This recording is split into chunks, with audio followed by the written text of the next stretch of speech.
right, before we get into this next episode, I feel like I should clarify a couple of things and say that if you haven't figured it out yet, we have stored our boat in southern Mexico, basically on the Guatemalan border, for hurricane season. We've got about 4 months before hurricane season ends, and for those 4 months, we're going to be roaming around Asia. But even better than just us roaming around Asia, we've got a couple sets of our sailing friends that are going to be going with us too. They've got their boats in the same situation as us, where they're trying to somewhat avoid hurricane season and see a little bit more of the world. So right now I'm actually in a hotel in Bangkok, Thailand, putting together this video, but for those of you who actually sent us some ideas and tips of places to see and stay while we're here in Thailand, thank you very much. It's very helpful.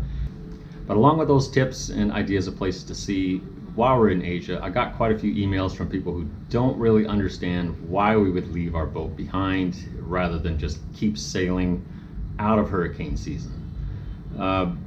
We've been traveling now for about, over 4 years, and one of the biggest things we've learned along the way is that there's just a whole lot to see, and we're personally not willing to really rush through anything just to get to the next spot. We ended up staying in Mexico about a year longer than we thought we would, just because it was amazing. There's tons of stuff to see and we loved it. And we have a feeling Central America is going to be the same for us. So rather than just rush through Central America, the boat is basically staged for next year's cruising season. We'll realistically spend that next cruising season working our way through Central America. We'll get to Panama and then we'll kind of figure out what to do next. But another part of this big learning experience we've had on this 4 years we've been traveling is that there's really a lot more to see in the world than we can get to by a sailboat. Sailboat gets us to all these coastal regions, and we love traveling by sailboat, but there's a whole lot more to the world that just isn't accessible by sailboat. So for us, it makes sense to do these seasonal things, go somewhere else and check it out. So while we're here in Asia, it's not only just a fun and exciting thing for us to do to see the region, but it's kind of also a reconnaissance mission where we'll be able to figure out if we want to put in the effort to get the boat here and spend more time.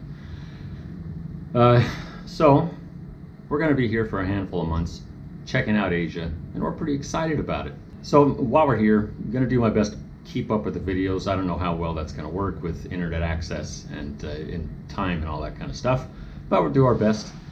So if you want to see where we end up, as always, subscribe to the channel, give it a thumbs up if you like the videos, and thanks for following along. See ya! In our last episode, we made a quick pit stop in the United States to check in with family and friends. This time around, we start our summer of fun in Southeast Asia by eating our way through Bangkok, Thailand. Hi, Brenda. Hey. You excited about 19 hours on a plane? No, I'm excited to get to Bangkok, but not about 19 hours on a plane. But you got a treat. Oh, got blueberry muffin. I love treats. She didn't give me any treats. Nope.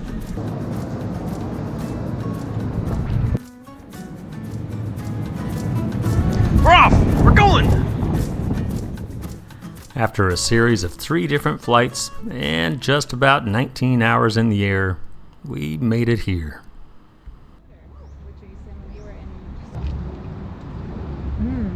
We made it to Thailand! And guess who we found? Look at these guys! It's Jason and Jen! 30 hours of traveling. Oh man. Took us 19, but we got here and we're excited! And we're excited to see these monkeys. We actually miss them! With a couple of our favorite people on the face of the earth, we set out to do what we do best. Wander aimlessly and eat. Bangkok is said to have some of the best street food anywhere, and we were there to check it out. Everything smells so good!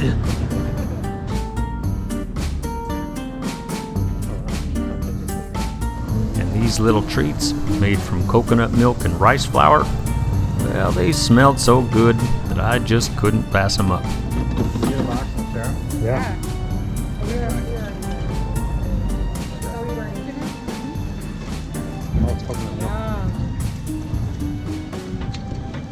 So they have onion and is that corn?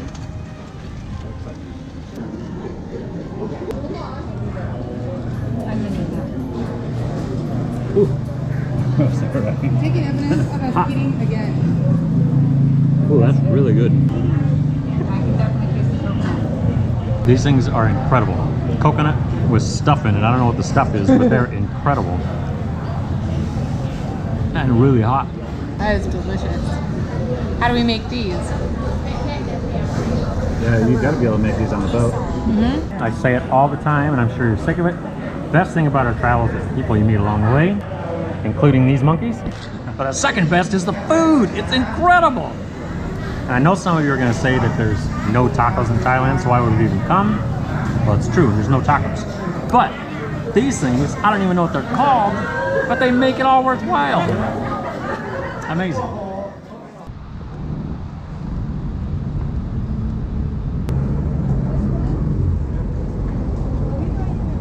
Solo Uno.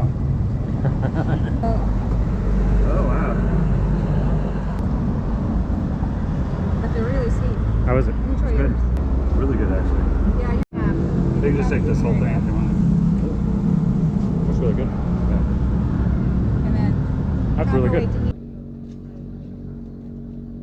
With new and exciting sights, smells, and tastes just about everywhere, it was obvious pretty quickly that Thailand was not only going to be a treat, but quite possibly a bit of a problem.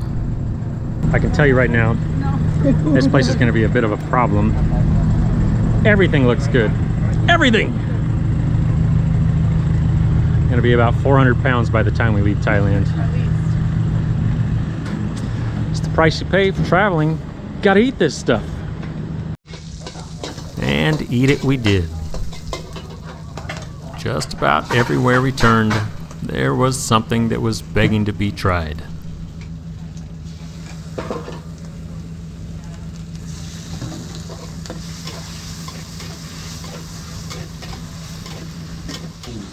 Are they the real thing? Ooh, that's Yeah. good. Oh, yeah. You can make it however spicy you want. It's the first pad thai in Thailand. I'm gonna burn your face off.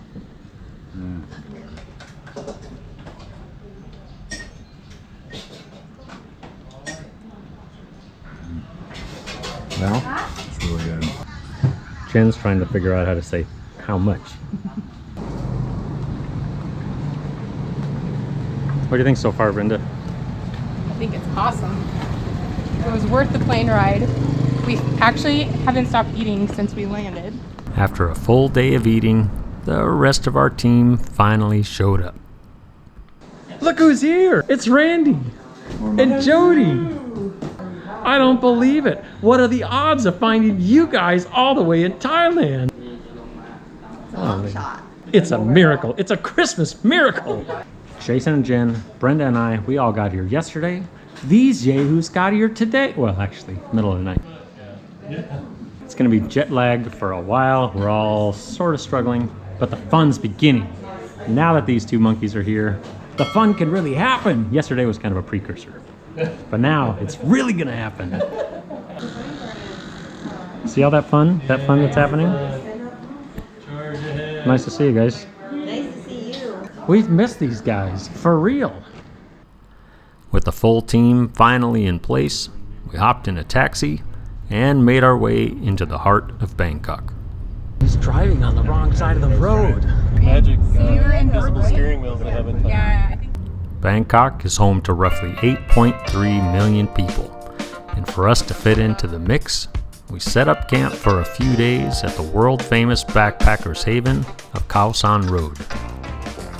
The Khao San Road not only has cheap accommodations for the budget-minded traveler, there's shopping galore, some pretty wild nightlife, and it's a great spot for jumping off to see the rest of the country. But for us, after we got settled into our rooms, it was of course about the food. Here, food carts covered nearly every square inch of sidewalk space, And for just a couple of bucks, you can get an amazing meal, freshly cooked to order. This is Randy's first Thai food since they got here, and he's going for the big stuff, pad Thai. Oh, it looks really hot. That's the kind of Oh, temperature. it looks so delicious. Uh-oh. Well, ding! What'd you get, Jody? Curry. Vegetable curry. That is the biggest pea I've ever seen. You're gonna start with the rice? Oh man, that's good. Was it? Yeah. Whether it's noodles, curries, soups, or stir fries, this place has got it all. And it's delicious. Oh, that's good. No, thank you. Oh my gosh. I guess it could be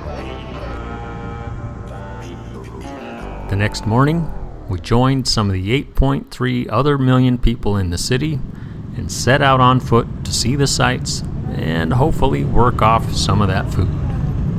I seriously paid like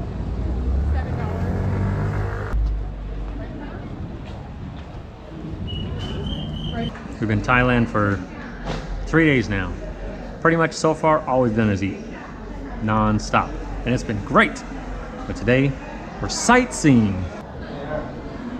Randy's trying to figure out what we're looking at. We are currently in the Grand Palace, which is incredible.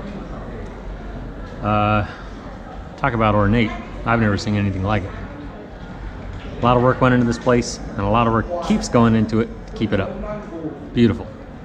The Emerald Buddha has actually 3 different costumes depending on what season it is, and they actually change it 3 times a year. Oh wow. Very interesting. Great tip, Randy. The construction of the Grand Palace began on May 6th of 1782. Over the next couple of centuries, numerous highly decorative additions would be made, turning this place into a complex of buildings, halls, pavilions, gardens, and courtyards.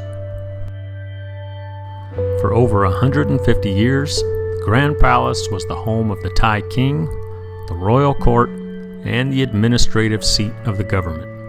And it's quite a sight to see.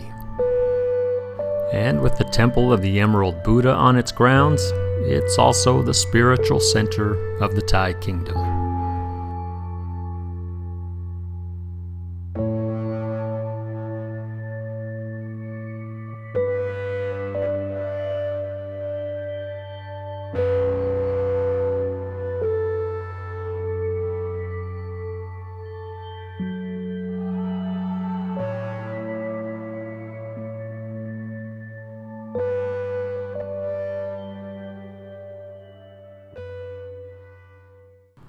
Since our entire team is made up of salty sailors, we of course couldn't pass up a ride on one of these boats.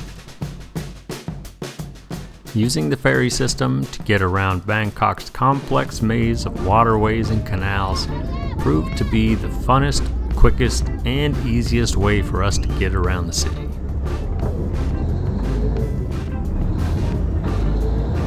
And surprisingly, with each of us having spent thousands of miles at sea, these boats felt like they could have been some of the sketchiest boats we've ever been on. But along with a fairly sketchy ride, these ferries give an interesting view, different perspectives on the city, and help you bypass Bangkok's insane traffic.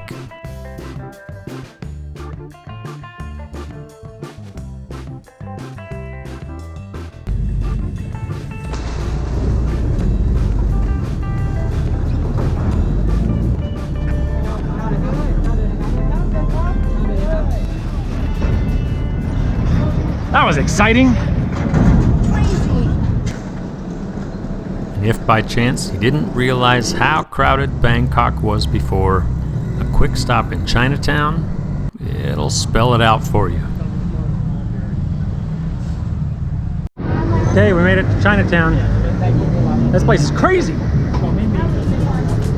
In Chinatown, every square inch of real estate is covered with either people, scooters, or vendors selling anything you could imagine.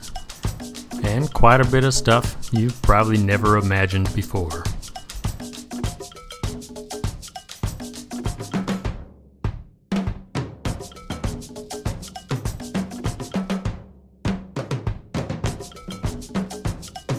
And of course, there's all the food.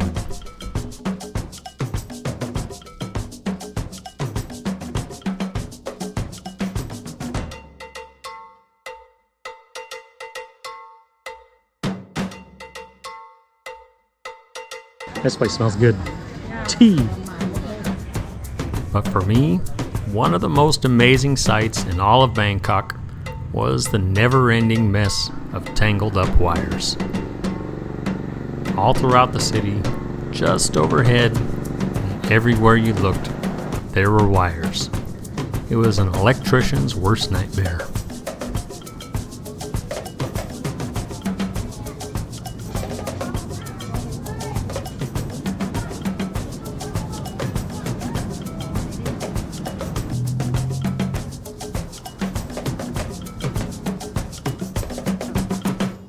But that's about it for this episode. Join us next time as we leave the big city of Bangkok behind and head to the sandy beaches and islands of Phuket.